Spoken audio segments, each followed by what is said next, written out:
Hitman 3 was recently released for the next-gen consoles and of course the PC. Today we're taking a closer look on the PlayStation 5, Xbox Series X and S version. Enjoy! And as always, before we start, do me a big favor. If you're new to this channel, subscribe now, support my channel. I would much appreciate it. Thank you very much. Okay, and here we are with the Xbox Series S version and the PlayStation 5 version. We're talking about the Xbox Series X a little bit later, okay? So what we have on the Xbox Series S is a 1080p resolution with 60 frames per second. On the PlayStation 5 we're talking about 1800p and 60 frames per second. And what I can tell you, and I'm sure you can't see it on my crappy camera, but let me tell you, the difference between 1800p and 1080p is big, very, very big, okay? But keep in mind, we're talking about the Xbox Series S, which is a low budget console in my opinion, but for this price, what they're asking for, great performance, okay? So this is the Xbox Series S at the moment, you can see, and I chose this sequence for a reason, because when I played this on the S and then I compared it with the PS5, I clearly saw the lower resolution, especially when you look at the bunker lights here or here. You have a very low resolution from the metal strips over the light. You have also here a very low texture or resolution from the screen space resolution or reflection, sorry. And when we're changing this now, or when we just switching over to the PlayStation 5 version, then, just let me get rid of this here, then you can clearly see, or I can clearly see, the much higher resolution. Very nice detailed bunker light, same here. So this is further away and this looks almost identical than the bunker light on the Xbox Series S, if you get what I mean, because this is it looks okay. Compared to the PS5 version, you clearly can see a difference, but this is very awful. You clearly can see the aliasing in the on the whole object. And when we compare this now, then this light looks very nice, and it looks almost like the big light in on the screen on the Xbox Series S. So there's clearly a very big advantage from 1080p to 1800p on the PlayStation 5. Okay, so now we're here with the PlayStation 5 version and it looks really, really nice in my opinion. It's not the best graphic I've ever seen, but it is really nice. Very less aliasing. You can see it a couple of times here on the fans now, which I really don't like. I like to have a very sharp picture. I rather have less resolution over this flickering on sharp edges or tiny edges. So this is SDR at the moment. I will do a video about HDR, complete independent video about this. And it looks really great. All these screen space reflections really, really looking great. And even now here, the small objects or the lines from the glass reflecting, there's no aliasing. Even when moving around, this looks really, really sharp and nice. So let's see how the Xbox Series S version is doing. Okay, and now we're here with the Xbox Series S version, and of course you can see the lower resolution, but to be very fair, it is very hard of course to compare, because now I switched to the S version and it looks of course great, but the side-by-side comparison is missing, okay? So it's very hard. You have the same flickering here, but you can clearly see the lower resolution. It just looks, at this very moment, this looks absolutely not nice. Let's say it like this, okay? Let's keep it like this. The sun is the same. I can't see a difference. You can clearly see a difference from the reflections here. And also here on the nice, what I was talking before, this is a much lower resolution and you have a little bit of aliasing when you move around. But overall quality, in my opinion, from the Xbox Series S for this price range, it's really, really great. I mean, 1080p, it's not too bad for a price range. I think they're asking $400 in Australia. I'm not sure anymore. $400, 1080p, 60 frames per second. It's not too bad. Okay, so let's have a quick look on the Xbox Series X version. Okay, now we have the Xbox Series X version, native 4K resolution, 60 frames per second versus the PlayStation 5 version. That's the Xbox Series X version at the moment. And to be very honest, it is very hard to tell any difference between the PlayStation 5 version and the X version. The only thing what I found so far is that it looks like the PlayStation 5 version is a little bit darker than the Xbox Series X version. So I double checked all my settings. All the inputs are completely set to the right, to the same values. All the in-game settings are the same. So it looks like the gamma or the overall brightness on the Xbox and the PlayStation are different. But that's the only thing what I can find so far. So because 1800p versus 2160p, I can't see a difference at this very moment on this scene. We're looking at a different scene a little bit later. Maybe we can spot something, but at the moment we are with the PlayStation 5 version. When I concentrate on this or on some details in the background and I'm switching to the Xbox version, I can't see any difference. And now we're talking about 1800p versus 2160p. It is equal in my opinion, absolute equal. I mean, there is for sure a difference, and when you look very, very close in side-by-side comparisons, then you can spot something. But again, this is the reason why I like to do it on the LG ZX. And again, I show you the side-by-side comparison a little bit later. But it's not a very detailed one, not as Digital Foundry is doing, because I don't think this is the point to do it, you know, because if you can't spot a difference here, and now I'm sitting 50 centimeters away from the TV, you can't spot any difference 2 meters away. No way. This is just how it works, okay? So again, Xbox version, PlayStation version. Both looking very, very nice, sharp, detailed. Okay, but let's look at a different location. Okay, so that's the X version at the moment, and yeah, so far I can't see a difference, of course. Let's have a look on the fence here, which looks so much better than the S version, so much better.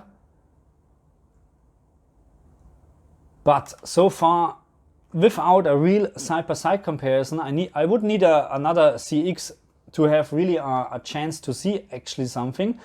I would say that the Xbox version, I mean, on the paper we're talking about real 4K, which is an improvement over 1800p, of course, but even this looks exactly the same in my opinion. So let's switch to the PlayStation 5 version, which should be here. So that's the PlayStation 5 version. So if we're just concentrating on very fine details to spot maybe a resolution difference, and I'm changing this back, and I know you can't see this on your screen. I mean, maybe I'm wrong. Maybe I can see a little bit less aliasing or edges in the Xbox version. Well, let's focus on this one here. And again, this is very, you know, this is nitpicking. Is this the right word? You know what I mean?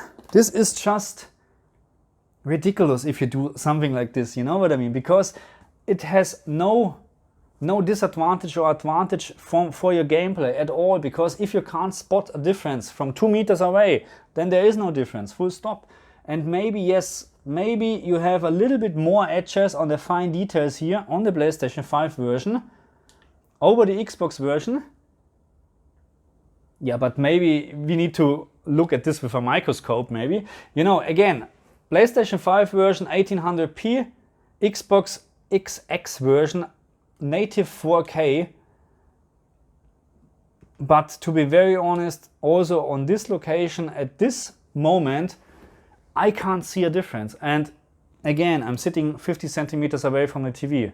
If you're at home on your couch 5 meters away from your 75-inch, then there's no way you can see any difference. And again, if you're even closer, or we're talking about a 55 or even further away, and we're talking about a 55-inch, then it will be very hard to spot a difference between the 1080p version and the native 4K resolution. So again, in my opinion, on the paper, yes, the Xbox has a slightly advantage over the PlayStation 5 here in terms of resolution, but in real life, I can't spot a difference. And of course, I promised you a side-by-side comparison from all the 3 versions. And yeah, let's have a look on this. Welcome to Dubai, 47. Today is the inauguration of the scepter, and the ceremony is well underway. You will find Marcus Stuyvesant near the building's signature art installation. While a paranoid Carl Ingram has ensconced himself in his penthouse suite, security on highest alert. Mr. Gray is already in position and ready to assist. Good luck, 47. 47. Come in. 47, do you copy? I'm here. Are you in position? I'm heading towards the point of entry. Good. Get back to me when you're there.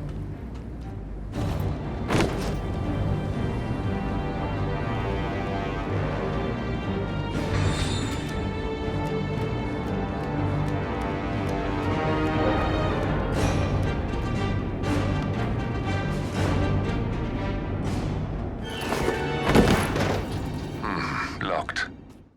And because we're already here, let's have a look on the loading times.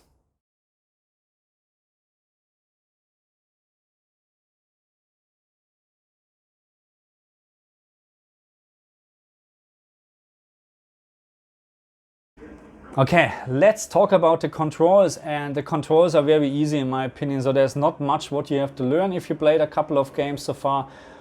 More important is actually the type of controller when we're talking about. So on the Xbox Series X, I'm using my Elite controller, which of course is a little bit of, it's not fair enough or not very fair compared to the normal S controller or also the normal X controller, because this one is much better, of course. I really like this, the haptic and everything. But of course we should compare this one versus the standard PlayStation 5 controller. And what I have to say is, of course, and most of my viewers know this already, I'm a big fan. Just let me turn this down, we don't need the sound anymore. I'm a big fan of the PlayStation 5 controllers, because the improvement over the PlayStation 4 controller is, in my opinion, significant. Okay, so, and this was one of my favorite controller back then, before I met the Xbox Elite controller, of course. It's still a nice controller, but don't get me wrong, the controller what is supplied with the PlayStation 5 is just a dream in my opinion. So if it's just up to the controls, then I would play Hitman 3 on the PlayStation 5, because a haptic trigger, and this is also with the camera, you can see there's the haptic trigger effect, and now it's gone because we took the picture. It's really great actually for stuff like that. In shooting games, I'm not sure about if I like this because it takes longer to press, but in games like this, see, and now it's normal, it's just a nice feature, nice to have feature. It's not a must have, but it's nice to have. So in this case, control-wise, my favorite is the PlayStation 5 controller, and I would always, in this case, Hitman 3, play on the PlayStation 5, because again, the resolution difference is not as high, and I just like the PlayStation 5 controller. Okay, let's wrap up this video, because I'm doing more videos with Hitman 3, and not just HDR video. There will be a video coming, and I will not tell you now what I'm doing, but it has to do something with resolution and frame rate. Let's say it like this. So be surprised, because so far as I know, no other channel talked about this, and I will do it. And this is my next project what I'm doing. So probably this video comes before the HDR test. So some people, let's talk a little bit about HDR. Some people claiming that HDR is broken. So during my quick testing with HDR, I couldn't notice any black rays so far, but this was really just a very quick check on HDR. Overall, there's smoking in here. Really? Are you kidding me? Huh. You know, just for this, I'm doing this. Can I jump? No, of course not. So can I kill her? Why is she now? What I have done? Anyway, okay, so let's finish this video. I will work on my next video, so make sure if you fake surrender, we fake surrender. Can I fake surrender? What can I do? Okay. Oh my god, I'm so bad, really. And now I'm done anyway. Okay, so if you're new to this channel, make sure you subscribe to my channel, because it will be a very nice video coming soon about resolution and frame rate, so make sure you don't miss this, okay? And now I'm dead, and that's it for this video as well. So thank you very much for watching me. I see you next time. Bye.